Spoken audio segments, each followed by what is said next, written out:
Man, people are strange when they trap themselves in the mind. Yeah, it's something you shouldn't do. You shouldn't limit yourself to the mind because then you feel like you always have to solve problems, and everything's a challenge and an opportunity for a challenge, kind of thing, stuff like that. If you understand that life is eternal and grace is infinite, you're much more compassionate. You're much more intelligent. You're much more forgiving, because you know that like, forgive them, Father, for they know not what they do. Right? You're like that, and so when you understand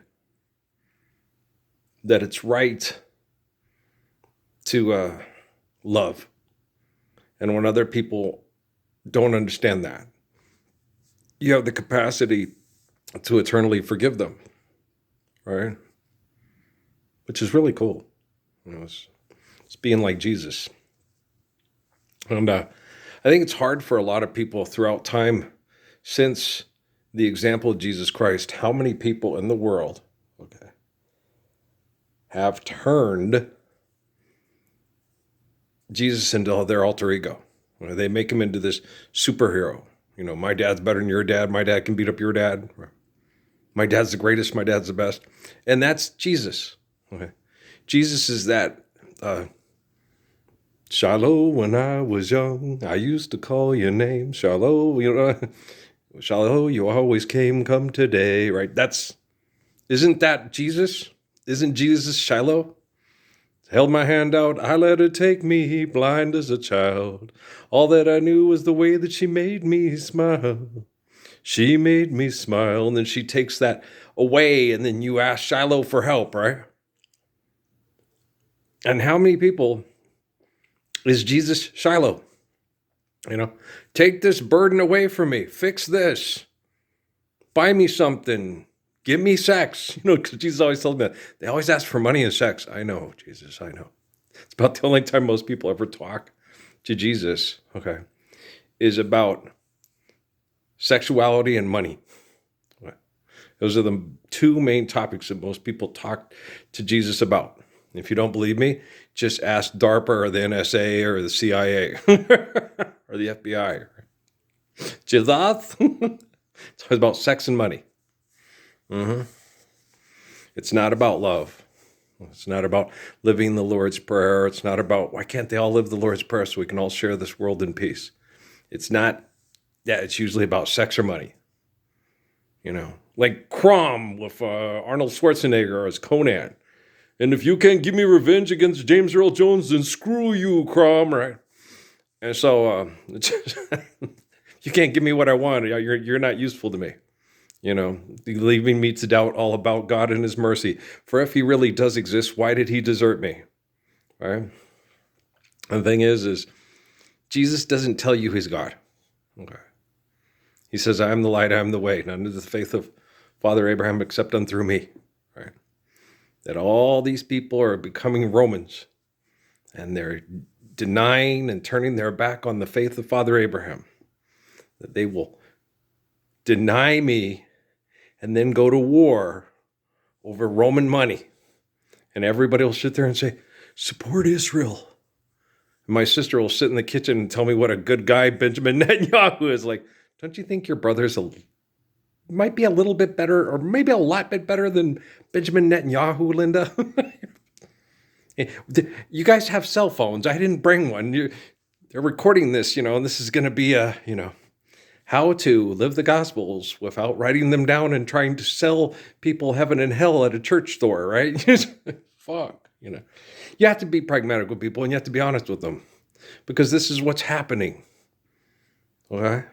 This is what our lives are all about. This is the truth of our existence, okay, is what we do and what's being thought, what's being said, and what's being done.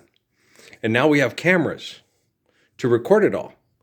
And you sign off on contracts through the corporations of the Rockefeller Foundation, largely in the United States, that gave you the phone, okay?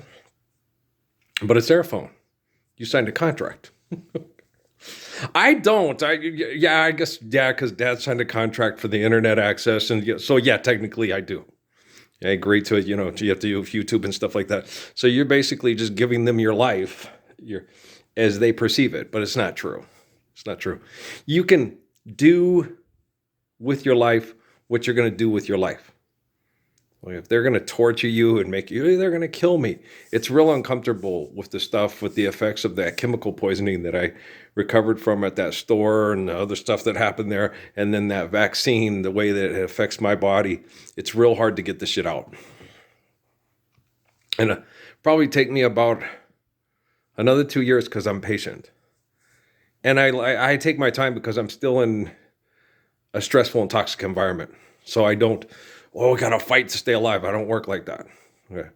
I'll go in the barn and I'll shoot myself back into shape and then start gradually doing exercise and it'll feel good. And if it starts to feel to where it's too uncomfortable, I just stop there and I get back on it tomorrow or the next day. That's the way I've always worked out. That's the way I've always done things. And I'm the most intelligent person I know. I can recover from the most intense psychotic abuse and physical abuse that anybody's ever had inflicted on them. And you get all this, people, no, David Goggins ran 200 miles. Yeah, he did that to himself. Military didn't do it to him. He did it to himself. Okay. He tortured himself. That's his brain problem, not mine. Okay. I will not do that. It's no. When you realize, like, say, someone's kidnapped your kid, okay, and they put her at a brothel in Mexico and they're having sex with her for money. Okay. And you don't have a vehicle and you have to ride your thumb to Mexico. And you have to keep walking. And every day that you don't get there, she gets raped again and again. And she's, where's my daddy? Is my daddy going to save me? My daddy will show up. And her daddy, it takes, because he doesn't run 200 miles as well and as fast as David Goggins. Dad gets there in a week and David Goggins would have got there in 3 days. But David Goggins didn't stand up for the Lord's Prayer a day in his life. And I won't run to Mexico to go kill everybody at a brothel to get one woman out of prostitution because you guys all want to deny the Lord's Prayer, right? I'll stand up for the Lord's Prayer every day and endure your pathetic behavior because life is eternal, grace is infinite, and I have to teach you to be like me. And I'll be damned if I'm going to put on a show, pretend to be Tom Berenger and Ernie Hudson and Mark Anthony and the guy who plays Lloyd's dad on Dumb and Dumberer, and the other guy, the black guy, he really didn't get shot in the head, and the one teacher, he didn't get killed either. That's people pretending for money. Just taking like 6 months of your life, perfectly good life, and giving it away for nothing. A bag of silver at Judas's feet, right? And that's sad to do to people, and it's sad to accept, and it's sad to pass on to kids, right? Don't you think so? So wouldn't you rather just walk a quarter mile to the mailbox so your dad feels more comfortable getting his mail than run 200 miles to get in the Guinness Book of World Records and have some neuroscientist who thinks he understands how the brain works discuss how your brain works? How does your brain work? Do you know how it works? Guys, your brain will react to the environment, okay? It doesn't necessarily have to act a certain way. Okay. It's reacting to the environment and the way other people act and react, okay?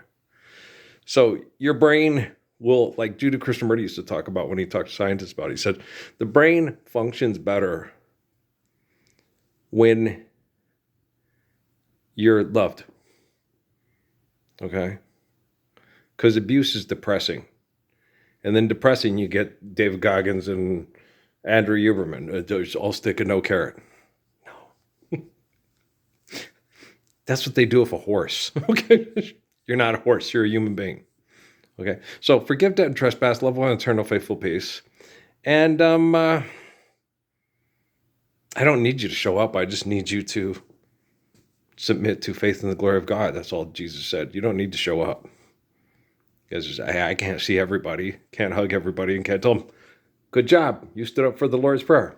I just did, but you'd have to watch it from the phone because somebody got to do it face to face because I'm tired, damn it. But Dad, I'm Jesus Christ. No, you're not. Okay, do you understand? I'm not Jesus Christ. No, I'm not saying that. I'm saying me and the Father are one. I'm saying it's in all the Gospels. Adam, Moses, David, Jesus, John.